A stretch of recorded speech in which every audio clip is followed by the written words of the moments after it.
Oh,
नाम घेता उठा उठी,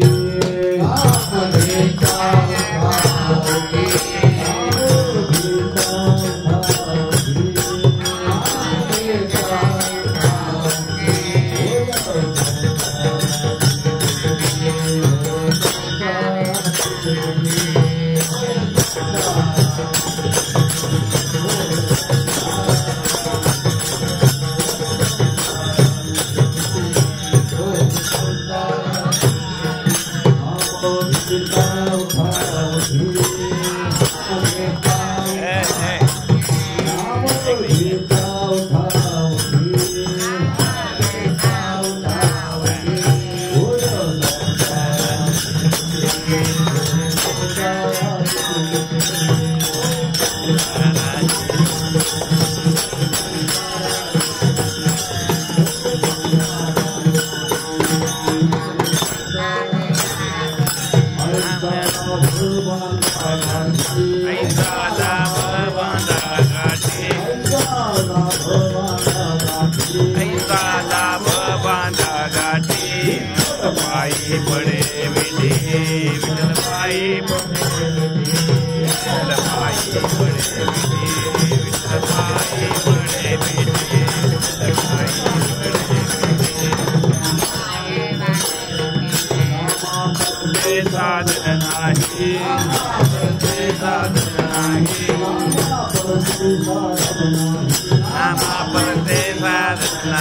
हा पुढे ठेवा म्हणजे जमल.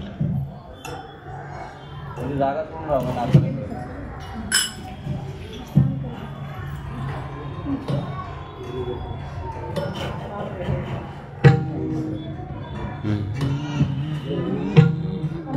नाम घेता उठाऊ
होय संसाराची तुटी ऐसा लाभ बांधा गाठी विठ्ठल पायी पडे मिठी नामा परते साधन नाही जे तू करशील अनेक काही ऐसा लाभ बांधा गाठी विठ्ठल पायी पडे मिठी हकारुणी सांगे तुका हकारुणी सांगे तुका नाम घेता राहू नका ऐसा लाभ बांधा गाठी विठ्ठल पायी पडे मिठी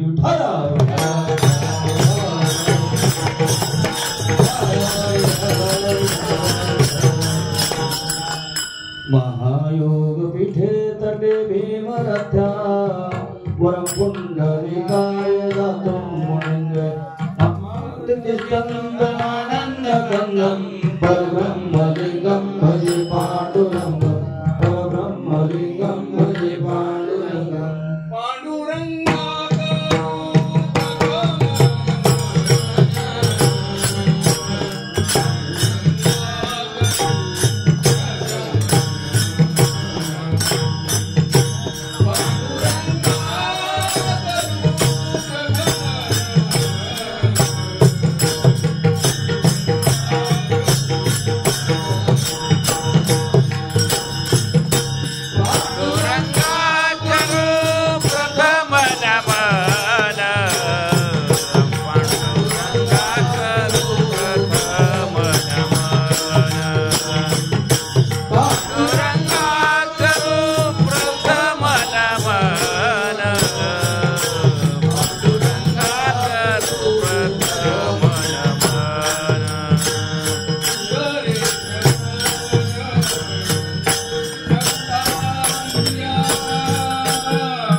पांडुरंगा करू प्रथम नमन दुसरे चरण संतांचे त्यांच्या कृपादाने कथेचा विस्तारू बाबाजी सद्गुरु दास तुका ओम ब्रह्मानंदम परम सुखदम केवलम ज्ञानमूर्तिं द्वंद्वातीतं गगन सदृशं तत्वमस्याविलक्षम् एकं नित्यं विमलमचलं सर्वदि साक्षीभूतं भावातीतं त्रिगुणरहितं सद्गुरुं नमामि सद्गुरुं नमामि ओम नमो ज्ञानेश्वरा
ओम नमो ज्ञानेश्वरा करुणाकरा दयाळा तुमचा अनुग्रह लाधलो पवन झालो चराचरी मी तो कळा कुसरी काहीच नेने बोलतो वचने अति भाविक तुमचा अनुग्रह लाधलो पवन झालो चराचरी एका जनार्दने तुमचा दास एका जनार्दने तुमचा दास ज्याची आस पुरवावी तुमचा अनुग्रह लाधलो पवन झालो चराचरी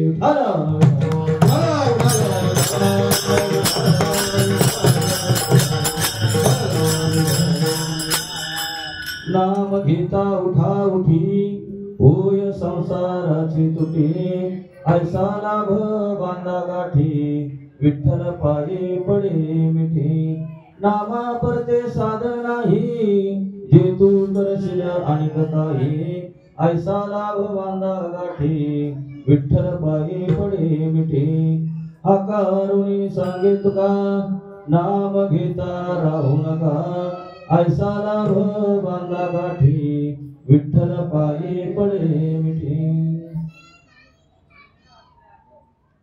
आज महाशिवरात्री निमित्त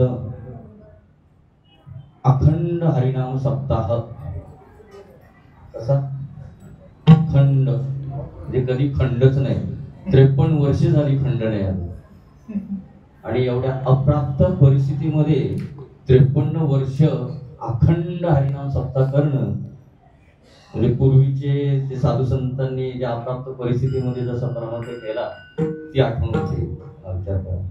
थोडासा पर्याय देणं गरजेचं आहे।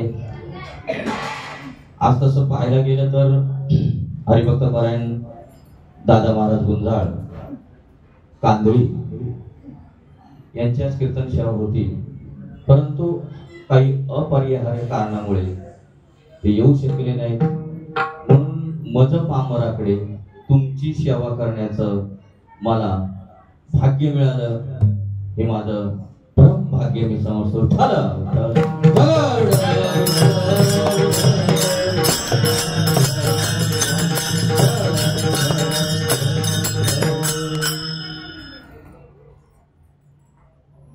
आमच्या साधू संतांनी आज जशी आपल्याला सोय आहे तशी त्यावेळी नव्हती, परंतु त्यांनी अप्राप्त परिस्थितीमध्ये परमार्थ केला आणि तो इथपर्यंत आला। तुका म्हणे साधन सुलभ गोमटे आणि परी उपदिष्टे पूर्व पुण्य। आपली सर्वांची काहीतरी पाठीमागची पूर्व पुण्य होती, म्हणून आज आपल्याला सगळ्यांना बुद्धी सुचते की अशा मुंबई शहरात सारख्या ठिकाणी आपल्याला इथे येण्याची बुद्धी होते, नाही तर अशी आज बुद्धी होत नाही। आता बघा प्रत्येकाच्या घराघरामध्ये जाऊन बघा, आता त्यांची बुद्धी कुठे चालू आहे काय सगळ्या मालिका चालू आहे, त्या मालिकांमध्ये बुद्धी आहे। सांगा बरं हे कसलं लक्षण आहे? अजून लक्षात येत नाही आपलं हे लक्षण कसलं आहे? हे परत मागे येण्याचं लक्षण आहे। आपल्याला साधू संतांनी ऊर्ध्व जाण्यासाठी शिकवतात, वरती जाण्याचं। कारण आता जे आपण आता आलो ना इथे, ते आपण आपल्याला अजून कल्पना नाहीये आपण या देहापर्यंत येण्यासाठी काय करावं लागलं। पूर्वी तसं पाहायला गेलं तर आपण मोठमोठे असे दगड होतो, आता जसे पर्वत आहेत ना तसे मोठमोठे दगड होतो। मला सांगण्याचं एवढं तात्पर्य आहे की आपण अधोगतीतून ऊर्ध्वगतीला आलो आणि परत आता ऊर्ध्वगतीला आलोय परत अधोगतीला जायचं का? त्याचा विचार करायचा.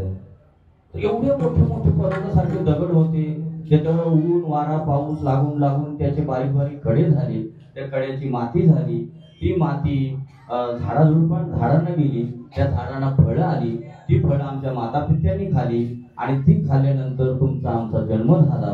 एवढा प्रवास करून आपण इथपर्यंत आलो, पण आपल्याला अजून कशासाठी आलो याची आपल्याला खबर नाही. पहा आता तुकाराम महाराज तुमच्या आमच्या सारखे सामान्यांसारखे जन्माला आले नाही का? पण त्यांनी आज कुठली उच्च प्राप्ती प्राप्त करून घेतली? काय मनुष्य जन्माला आल्यानंतर आपली इति कर्तव्य काय आहे ही आपल्याला प्रथम कळली पाहिजे. साधू संतांना आमच्या इति कर्तव्य कळाली, तुकाराम महाराजांना इति कर्तव्य कळाली. सामान्य माणसामध्ये जन्माला आले, सामान्य कुटुंबामध्ये जन्माला आले, आज त्यांना कुठली पदवी आहे सांगा बरं? जगद्गुरु. जगद्गुरु एवढी पदवी त्यांना जी प्राप्त झाली ती नेमकी कशामुळे झाली हा आपण शोध घेतो का? मला सांगा, तुकाराम महाराजांनी माळ घातली म्हणून आपण घातली का? तुकाराम महाराजांनी समजून माळ घातली जशी आपण समजून घातली का? कुणीतरी घातली म्हणून आपण घातली. पण तुकाराम महाराजांनी माळ का घातली? किती वेळा जन्मायावे, किती व्हावे भजित, किती व्हावे भजित, किती व्हावे भजित.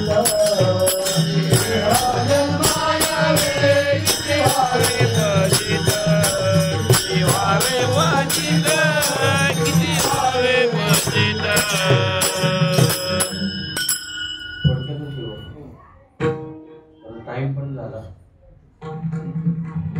किती वेळा जन्मा यावे, किती व्हावे फजित. आपण माग आता आपल्याला असं वाटलं का? तुकाराम महाराजांनी जाणलं, त्यांनी ओळखून घातली की बाबा हे आता त्यांनी समजलं की आता किती वेळा सारखं सारखं जन्माला यायचं, किती फजिती करून घ्यायची. आपल्याला फजिती वाटते का म्हणून आपण माळ घातली का? नाही. आपली इति कर्तव्य आपल्याला कळाली का? आपल्याला पुन्हा पुन्हा पुन्हा पुन्हा ह्या जन्माला येऊ नये म्हणून आपण माळ घातली. विचार करा. आणि जर ह्या जन्मामध्ये जर आपण माळ घातली नाही तर पुढच्या वेळेला घुंगराच्या माळा घालून जन्माला यावं लागेल. कळलं ना तुम्हाला? कळलं ना? घुंगराच्या माळा घालून जन्माला यावं लागेल. कळलं तुम्हाला? हे बरोबर क्लिक झालं. मग आता सांगा बरं, त्या घुंगरांच्या माळा बरं, घुंगरांच्या माळा बऱ्या बरं, आता त्या घुंगरांच्या माळा त्यांच्या गळ्यात घातले आहेत. कळलं ना तुम्हाला? त्यांना कळतंय का माझ्या गळ्यामध्ये माळ का घातली म्हणून? पण यदा कदाचित ती घुंगराची माळ त्याला, त्या प्राण्याला म्हणजे बैलाला, आता कळलं तुम्हाला? ती कदाचित त्याला यमाच्या तडाख्यातून सोडवते ती माझी गुरु. कशी काय? ज्या वेळेला मांडवामध्ये त्याला खायला पियाला घालून शेतकरी घरामध्ये येतो त्यामुळे त्याला नंतर 5-10 मिनिटांनी असं समजलं की तिथे काहीतरी फुलफुल फुलफुल फुल आवाज यायला लागला. तो बाहेर जाऊन त्याने पाहिलं, विठ्ठल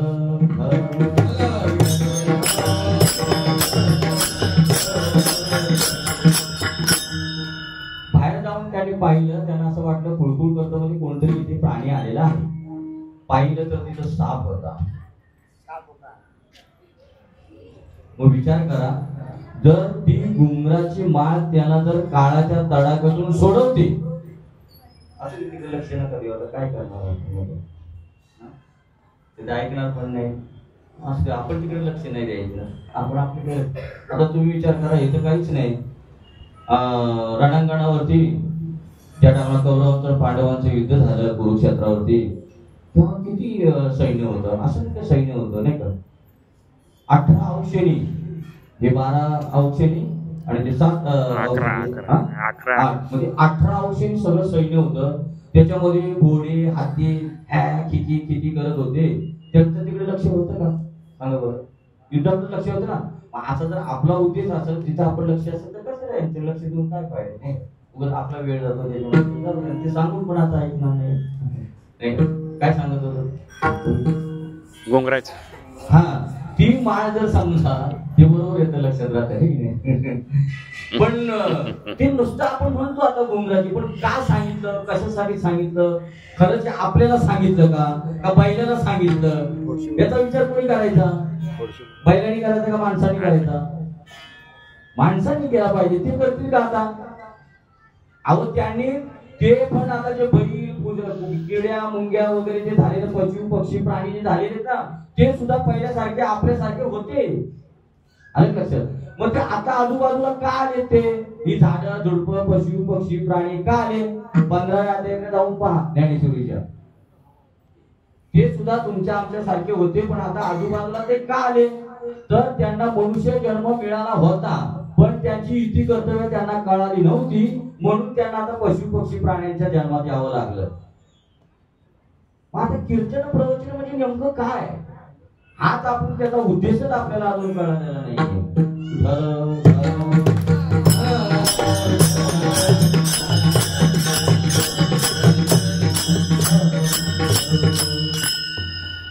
आणि आपली इति कर्तव्य जर कळून घ्यायची असेल तर याच देहामध्ये करून घ्यावं कारण याची देही घडे देवाचे भजन आणि गहे ज्ञान नाही कोठे पशु काय पाप पुण्य जाणती उत्तम मध्यम भोग भोगिती काय गौपदता मरती बहिण मंद होती पाहुल मोठी पशु पक्षी प्राण्यांना हे कळत नाही मनुष्याला एक गोष्ट जास्त दिलेली आहे काय दिली बुद्धी दिली म्हणून बुद्धीचे वैभव आणले नाही तुझे एका केशवराजे सकळ सिद्धी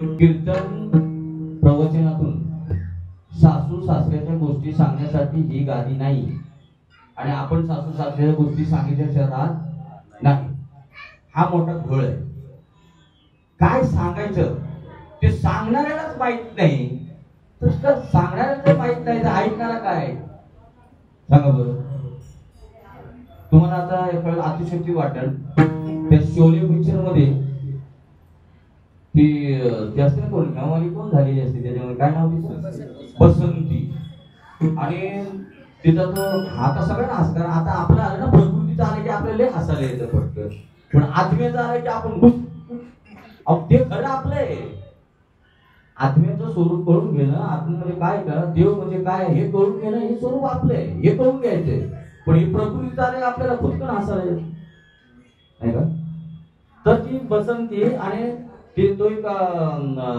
वयस्कर माणूस असतो आणि त्याच्याबरोबर आंधळा मुलगा असतो तर ते तिला म्हणतो की ये मियाँ भाई तू सुनता नहीं मेरा आप कुछ उनको सुनाओ तो ती बोलती मुझे क्या उसको बताना है वो मुझे ही पता नहीं तो मैं उसको क्या बताऊं अशी परिस्थिती झालेली आहे आपली पुण्याची आपली तुमची नाही सामान्य लोक खूप चांगले आपले मामा म्हणायचे आमचे तुम्ही आहे ना सोन्याहून पिवळ्या पण सगळा घोळ केलाय कोणी माहितीये का इथल्याने सगळा घोळ केलाय आज तुकाराम महाराज जर जगद्गुरु होतात त्यांना इति कर्तव्य कळाली म्हणून ते जगद्गुरु पदाला पोहोचले की नाही पण तुकाराम महाराज एकटे जगद्गुरु पदाला पोहोचावे त्यांनी इति कर्तव्य करून गेले मग आम्ही काय कशासाठी आपण आलो सांगा बरं ना आमचे बाबा म्हणायचे नामा म्हणे तुका म्हणे नद्या तू काय म्हणे तू तरी काहीतरी बोलला पाहिजे तुला ती गोष्ट कळाली पाहिजे ना का आपण प्रत्येक वेळेला तेच म्हणत राहा नामदेव महाराज असे होते तुकाराम महाराज असे होते त्यांनी असं केलं त्यांनी असं केलं तेवढंच म्हणत राहायचं का आणि तेच चालेल अरे आपल्याला काय करायचंय आताचा प्रसंग कुठला आहे आपल्याला सुटण्याचा प्रसंग आहे तो कसा सांगायचा त्यांनी ते त्यांचं पहिलं म्हणून जे सांगायचंय ते सांगणाऱ्याला पहिलं माहिती असलं पाहिजे आता होतं कसं माहिती आमच्या बाबा दृष्टांत सांगायचे हे सांगणारा जर समजा गैरहजर असेल तर ऐकणाऱ्याचे काय एक जण रात्री झोपला आणि सकाळी उठलं म्हटला डॉक्टर डोळसांकडे गेला तो डॉक्टर डोळस मला एकाचे 2 दिसतात ते डॉक्टर डोळस म्हणाले तुम्ही तिघे जण कशाला आलात आता सांगा जास्त आजार कोणाला झालाय तुम्हाला कळलं ना कोणाला आजार जास्त आता डॉक्टरला जर जास्त आजार झाले होती बाकीच्या पेशंटचं काय करायचं आणि ही परिस्थिती झाली सांगा तुकाराम महाराजांनी जी माळ घातली समजून घातली, किती वेळा जन्मा यावी आणि किती व्हावे भजित. आणि आपण जी घातले ती त्याने घातली म्हणून आपण घातले. हा करतो म्हणून तो करतो. वो करते कि हम करते, लेकिन थोडा थोडा फेर पडते. हा मोठा भूळ झालेला आहे. बरोबर. मग आता हा घोळ सोडवायचा कुणी नेमका? कुणी सोडवायचा? जे सोडवणारे आहेत तेच म्हणतात की देव आहे की नाही अजून तोच संभ्रमात असेल सांगणारा, तर तुमचा आमचा संभ्रम काढायचा कोण आहे? हा मोठा प्रश्न आहे बाबा. हा मोठा प्रश्न आहे. तो पहिला सुटला पाहिजे. मला सांगा, आपण ओळखीच्या माणसाला रामराम का बिगर ओळखीच्या? आता परमार्थ करायचं तर ओळखून करायचं का बिगर ओळखून करायचं? मग करतो का आपण ओळखून परमार्थ? तुम्हाला सांगू का कसा ओळखून आणि कसा न ओळखून? माऊली इकडे म्हणतात ज्ञान गुण गम्य ज्ञान देवा लादले आणि निवृत्तीने दिले माझ्यातील गुण ना. एक मुलगा आता आतमध्ये त्याला बोलत होता, तो म्हणतो मी कीर्तनकार आहे. कोण आता होता माझ्यावर बोलत होता? विनाकरी. हा विनाकरी. असू द्या. मला फक्त काय मला हे म्हणायचंय, हे बघा, हे पहिले प्रश्न आपले सुटले पाहिजे. सांगणारा अजून त्या स्थितीतला झालाय का? तो कोणी ओळखायचा? आपण. आपलं काम आहे. पण आपणच अजून आपण जर अंधारात असेल तर ते आपल्याला काय करणार आहे की बाबा उजेड कशाला म्हणतात तो, आहे का? पहिला आपण उजेडात यायला पाहिजे की नाही, आणि मग आपण त्याला विचारू शकतो की बाबा हे असं का. बरं, आपल्याला कधी असं वाटलं का हो बाबा एखादी येतात तेव्हा कधी असं वाटलं का बाबा तुम्ही जे आता सांगताय ते तुम्ही आमच्या अनुभवाला आणून देणार का? असं कधी विचारला आपण प्रश्न? कारण आपल्याला काय, आपल्याला ही खिकी करायला मिळालं बस झालं. आपल्याला काय आपली पडलेली नाही. फक्त आपण प्रमाण ऐकायची. काय? आपली आपण करा सोडवण, आपली आपण करा सोडवण, आपली आपण करा सोडवण, आपली आपण करा सोडवण,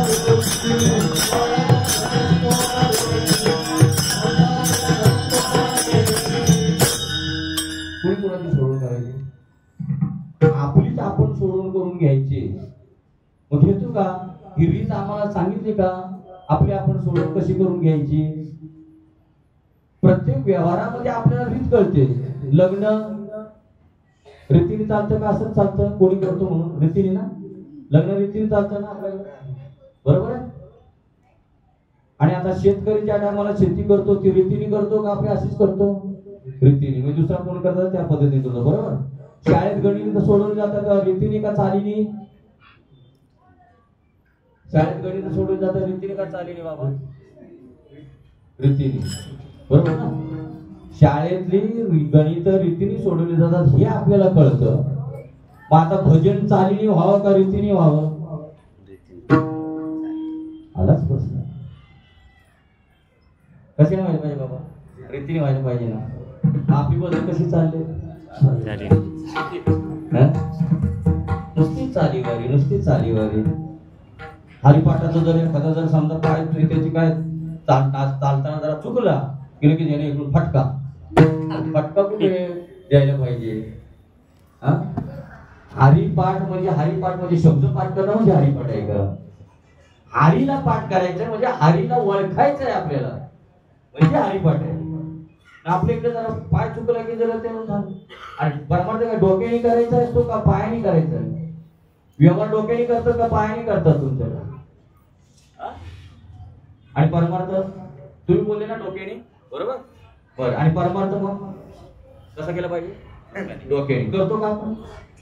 म्हणजे फक्त आपण बोलतो, आपल्याला माहित आहे बरं का कशाने काय करायचं हे आपल्याला माहित आहे, पण अंमलबजावणी आपल्याला कीर्तन प्रवचन म्हणजे हा ही होऊन लगेच चाली त्याला नाही. आपल्याला सुटायचंय कसं? इथल्याच ते काम आहे. ह्यानी जो आज हे फेटा बांधून किंवा हे उपकरण जे बांधले ना ते कशासाठी बांधले माहितीये का? हे उपकरण जे बांधले ते तुम्हाला सांगतो ताई माई, तुम्ही पाहिले की नाही? तुमच्याकडे हाय चाळी आहे, म्हणजे तुम्हाला तुमच्याकडे पहिल्या आता समजा असतील घरात नळ, पण पहिले सार्वजनिक नळ होते ना, बरोबर ना? आणि आमची ताई जर भांडायला लागली तर काय करते पहिले? काय करते? लगेच पदर कमरेला खाचणार आणि लगेच भांडायला सुरुवात, बरोबर ना? ते कळतं. पण इथे महाराजांनी फेटा का, महाराजांनी हे का बांधले उपकरण ते आपल्याला कळत नाही. इथल्याने विडा उचलले, कंबर कसले, उपकरण बांधले, सोडविन माझा स्वामिनीचे अशी प्रतिज्ञा आहे तशी. प्रतिज्ञा ही दासी केली आम्ही. हा प्रतिज्ञा करून इथं उभा राहिलाय. आमच्या माऊलीने तर उघड उघड प्रतिज्ञा करावी. काय? तरी अवधान एक वेळ दिली, सर्व सुखाची पात्र होईल. हे प्रतिज्ञा उत्तर माझे उघड आहे. सगळ्यांचं पाठ आहे. सगळ्यांचं पाठ आहे. कीर्तनाबरोबर तुम्हाला समज संवाद झाला पाहिजे, तेव्हा त्याच्यातून आपल्याला आपली लिंक लागणार. नुसतं आपलं महाराज चाललंय, चालल्या सगळं चाललंय, ते सगळं काय, ते सगळं कळणार काय आपल्याला? सांगा ना तुम्ही. या असं बोलायला लागले मोठे, काय महाराज ते आम्ही जसं बोलतो तसंच बोलतो. अरे त्याचीच गरज आहे.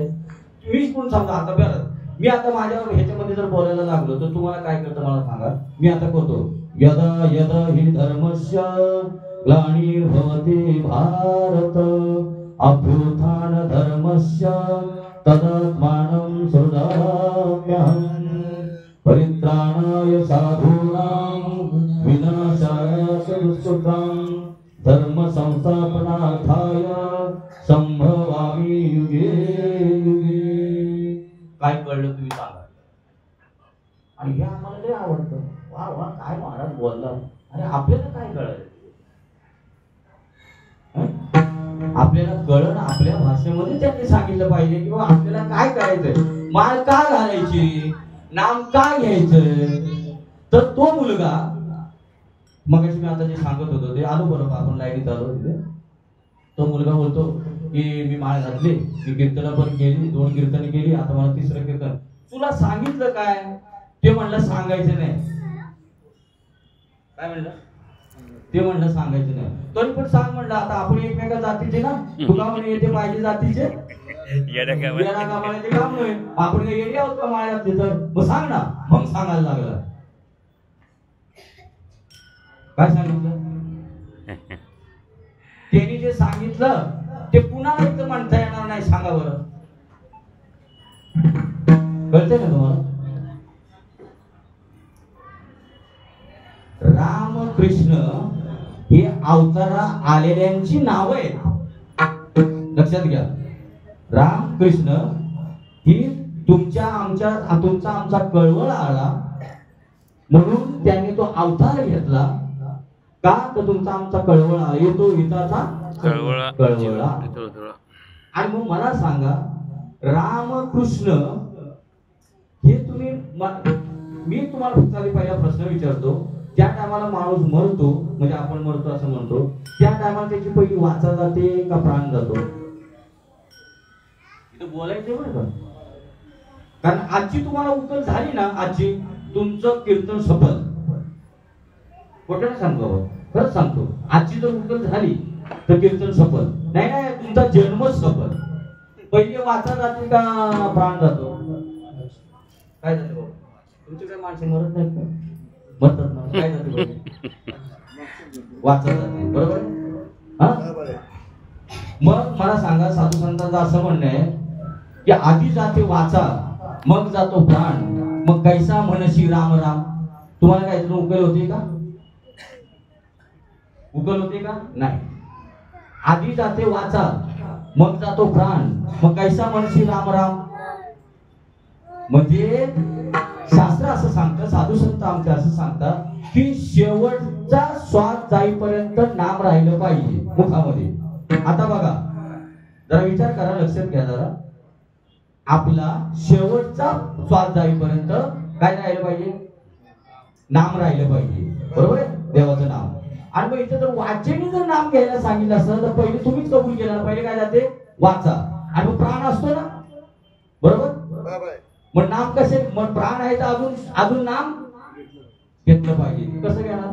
श्वासन भजन कर गड्या रे श्वसन भजन कर गड्या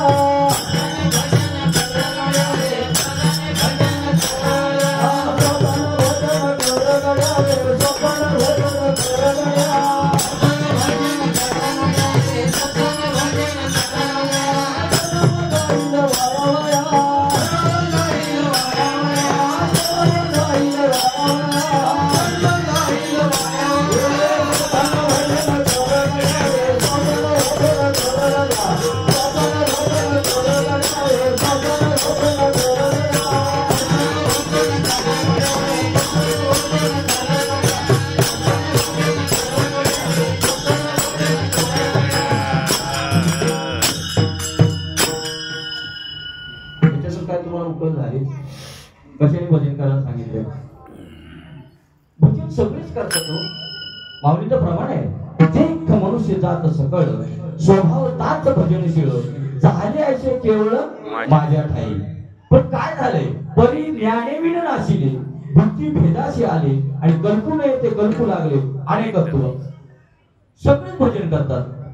अहो तुम्हाला पटायचं नाही, दाऊद जर बिल्डिंग मधून खाली आला ना, जिथं कुठं असेल तिथं, आणि जर मंदिर दिसलं तोही असा करतो. आता त्याचा भाव आहे का तेव्हा? तो पण असं करतो ना, मग त्याला कळलं का देव कळलं? मग आपणही तोही असं करतो, आपणही असं करतो. झालं भजन आपलं?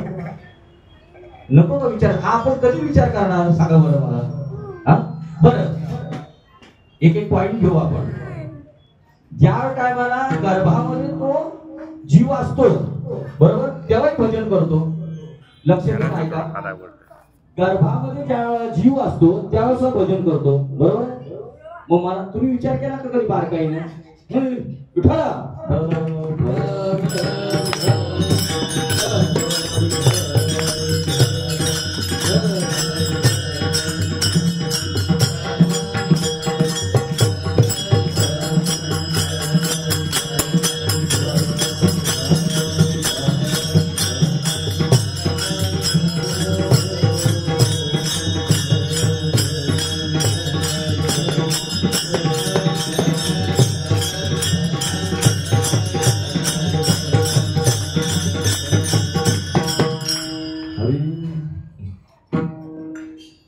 लक्ष देऊन ऐका बारीक जरा. चिंतनी विषय थोडा अवघड जातो ऐकायला, पण त्याची जी गरज आहे ना ते राहतं सगळं बाजूला, आणि आपण नको त्या गोष्टीकडे जास्त लक्ष देतो, म्हणून आपल्याला ही गोष्ट कळत नाही. जे करायला पाहिजे ना,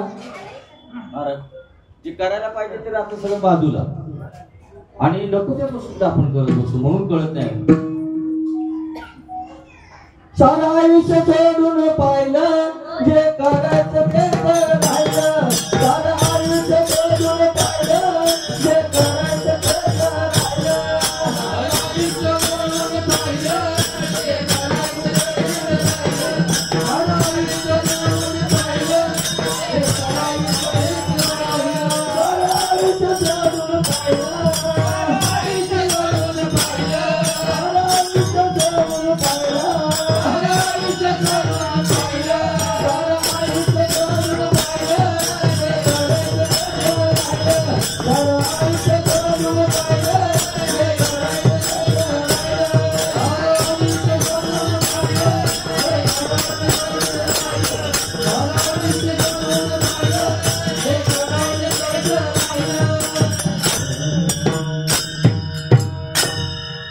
कीर्तन प्रवचनातून टीका करायची नसते.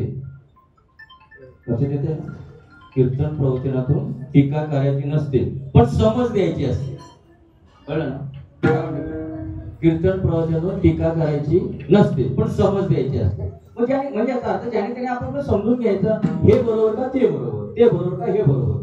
म्हणजे तुमचा एक प्रश्न नाही आणि इथल्याचा प्रश्न नाही, टीका का करायची पुन्हा? फक्त काय करायचं? समजून घ्यायचं. म्हणून सांगणाऱ्याने काय करायचं, ज्यांना समजल अशा भाषेमध्ये सांगायचं, तेव्हा आपल्याला कळतं. नाही तर आता परत मगाचं समजा मी आता मग मोठा आज नाही का सभा आपण एखादा तद्विधी प्रणिपातेन परिप्रश्नेन सेवया उपदेशेन ज्ञानम ज्ञाने तत्वदर्शिनः. कसला उपदेश केला?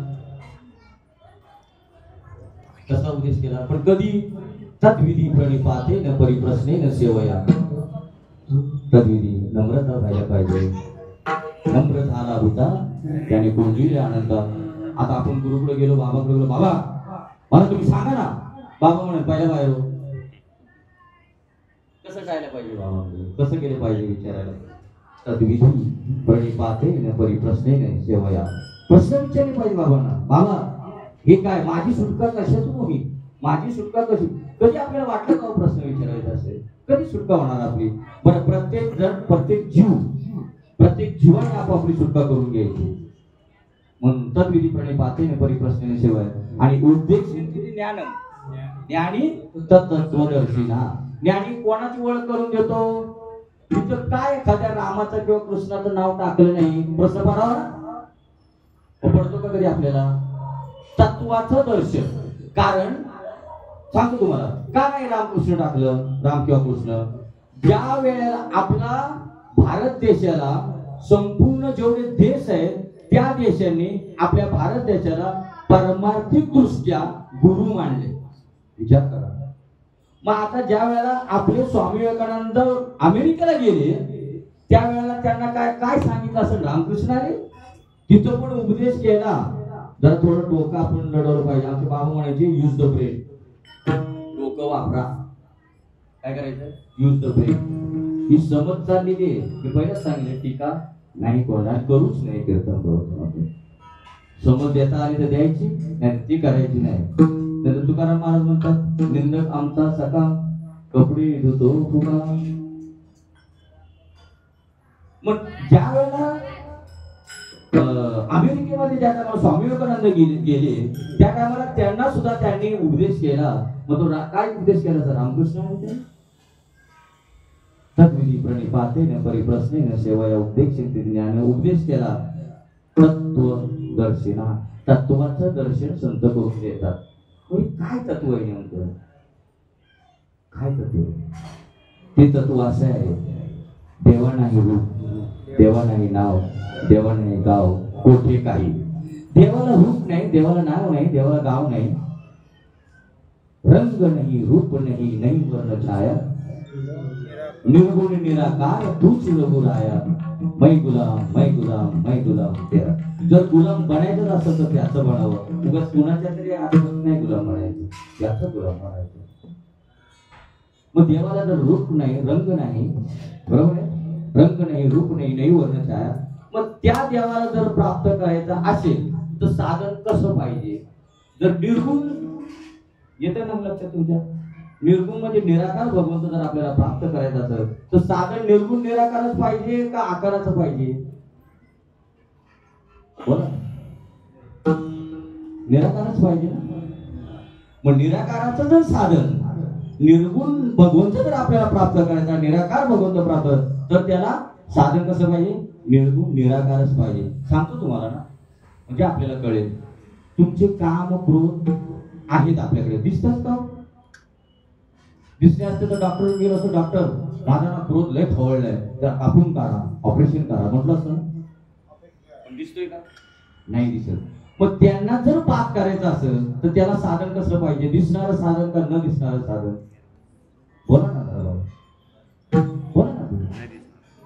काम क्रोध दिसत नाही, बरोबर, पण आहे. मग त्यांना जर पाप करायचंय तर त्यांना साधन कसं पाहिजे, दिसणारं का न दिसणारं. न दिसणारं, बरोबर ना.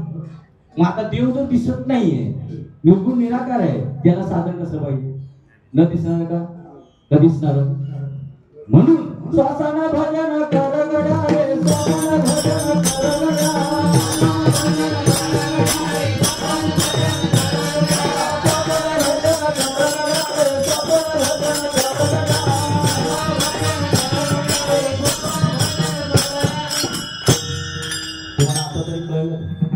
पण हे मी म्हटल्याने लगेच तुम्हाला नाही म्हणत असत, म्हटल्याने होणार नाही. कारण त्याची मागे तुम्ही श्लोक घेतला ना, तद्विधी प्रणिपाते न परिप्रश्ने न सेवया. साधूकडे जावं लागतं, त्यांना प्रश्न विचारावा लागतो नम्रतेने. बाबा हे काय आहे ते तत्व, ते मला तुम्ही सांगा. कायमी उद्धार पावेना.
असतील आपल्याला बाबांकडे, आपल्या गुरुकडे किंवा संतांकडे, तर त्याला आपल्याला पहिलं मुमुक्षुत्व प्राप्त व्हायला पाहिजे.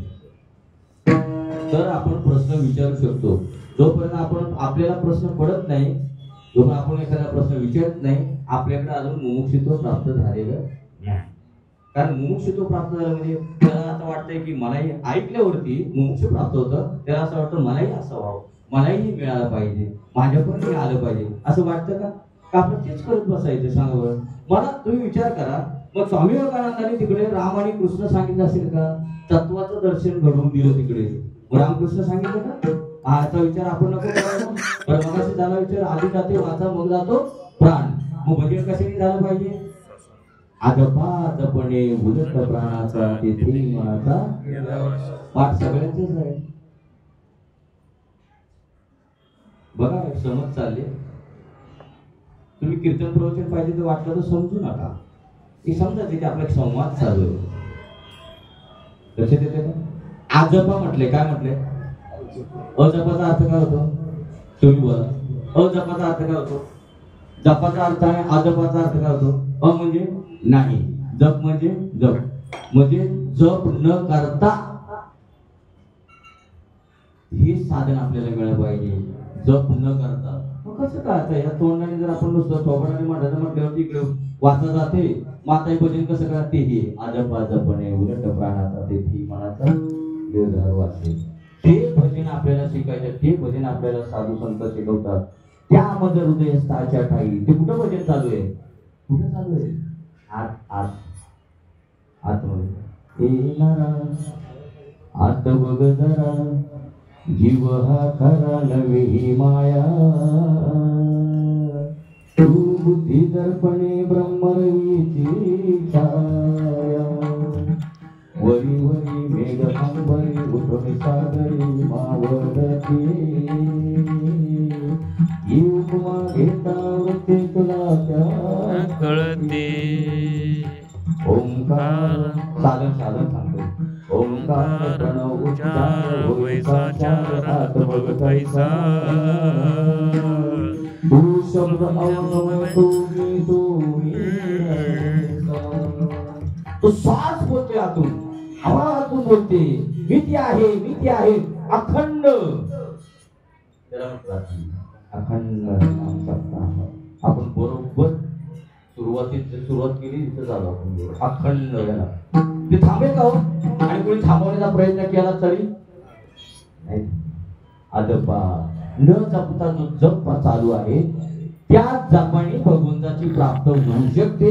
इतर कुठल्याच शब्दाने भगवंताची प्राप्ती होणार नाही. इतर कुठल्याच अक्षराने भगवंताची प्राप्ती होणार नाही. माझ्या पदार्थ नाही. ज्ञानेश्वरी 11 अध्याय 14 श्लोकामध्ये भगवंत अर्जुनाला सांगतात, ती अक्षरे नव्हती देखा. आता मला सांगा, ती अक्षर नाही. नाम म्हणजे अक्षर नाही. ती अक्षर नव्हती देखा. ब्रह्म साम्राज्य दिका अर्जुनाला ब्रह्माचं साम्राज्यच हातामध्ये दिलं होतं. म्हणजे काय दिलं? आदपा जप. न जपता जो केलेला आहे त्याला काय म्हणतात? आदपा जप. इथं काही करायची गरज नाही. मग आता तो आदपा जप. आता आपण परत इथे मागे येऊ, जी सुरुवात केली होती की ज्या टायमाला तुम्ही विसरला असाल, मी नाही विसरलेलो. कारण गाडी पुढं किती वेळ चालू शकतो तुम्ही, बरं का, पुढं किती पण न्याल, पण रिवर्स मारायला आपल्याला अवघड जातं. ते रिवर्स जमलं पाहिजे. आता बघा तुमच्या लक्षात येते का? मी विषय असा मांडला होता की गर्भामध्ये ज्या टायमाला बाळ असतं तेव्हा सुद्धा त्याचं भजन चालू असतं, वाचन असतं. मग कसं काय भजन करतो? बरोबर आलं ना? कुठल्या वाचने करतात ते भजन? त्याला त्या टायमाला वाचा असते का? आणि तर आपण तर म्हणतो धरणी वायू लागता स्मरण विसरत जातो तर ओळखू लागे माता पिता कोण कोण रडत असे. म्हणजे जो भगवंताचं नामस्मरण गर्भामध्ये करत होता तो इकडे बाहेर करत होता पण विसरला. मग भगवंताचं भजन जर गर्भामध्ये करत होता त्याला त्याला वाचा होती का? तरी भजन करत होता ना. युद्ध प्रेम इथं जरा तरी लोक वापरा. मग कुठलं भजन करत होता? रामकृष्ण आहे. पहिलेच सांगितलं कुठलाही खंडन करायचं नाही. समजून घ्यायचं. ओम नमो शिवाय, ओम नमो भगवते, नको विचार करायला. कुठलं नाम घेत होता तो गर्भामध्ये दिले गर्भात वचन तुझे करी ना देवपूजन. जे मी आता गर्भामध्ये करतो ना ते मी बाहेर आले सुद्धा तसंच वचन करील बरं का असं वचन देतो. गर्भपणो में वचन दिया था भजूंगा सीताराम बाहर आके खुद ही भूल गया खुद का आत्माराम. इथं सुद्धा मी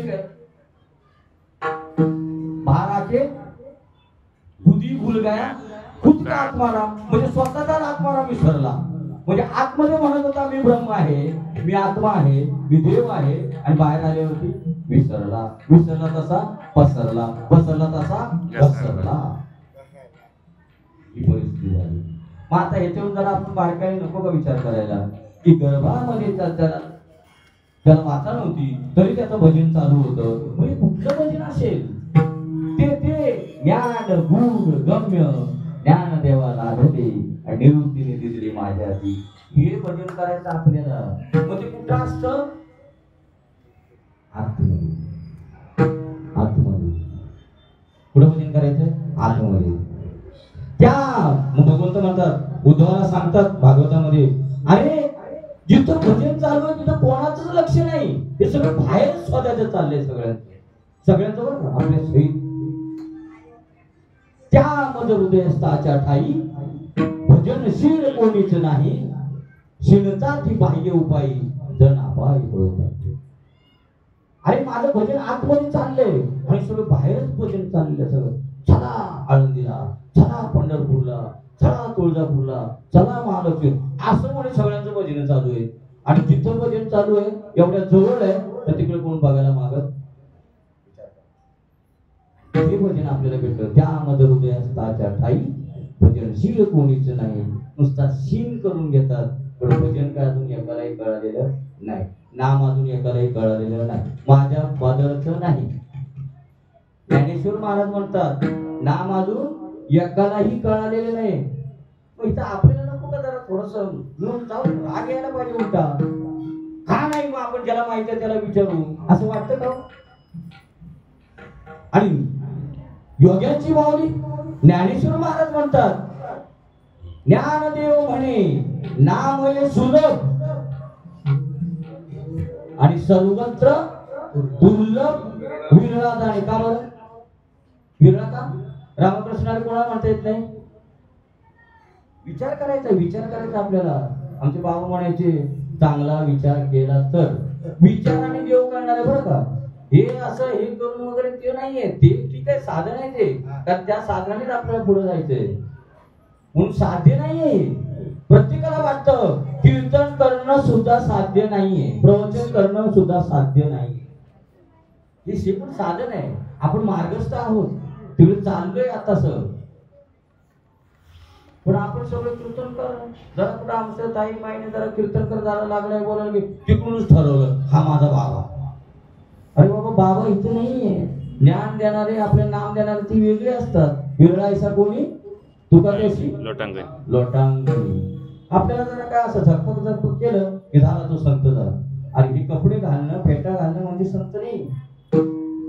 ते ज्ञान म्हणजे संत आहे. मला सांगा मी तुम्हाला प्रश्न असा विचारतो सुगरीण म्हणजे काळी गोरी बाई का तिला जेवण बनवण्याचं ज्ञान असणं म्हणजे बाई. सुगरीण कुणाला म्हटलेलं आहे का आपलं काळी गोरी बाई जी असते तिला म्हटलेलं आहे सुगरीण. तिला स्वयंपाकाचं ज्ञान असणं तिला काय म्हटलेलं आहे तिला सुगरण म्हटलंय. बरं आता काळा डागळा घातला मग तो मेकॅनिकल का मेकॅनिकचं ज्ञान असणं तो मेकॅनिकल.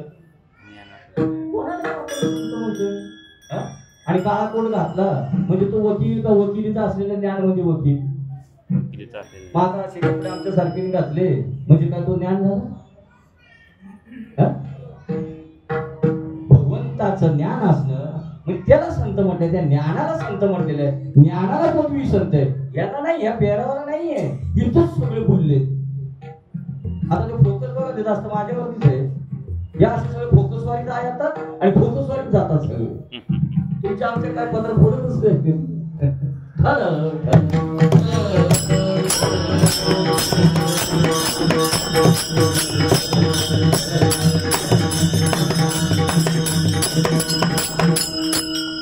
इथे कोणाची निंदाही नाही कोणाची स्तुती नाही. वस्तुस्थिती समजून घेणं हे गरजेचं आहे.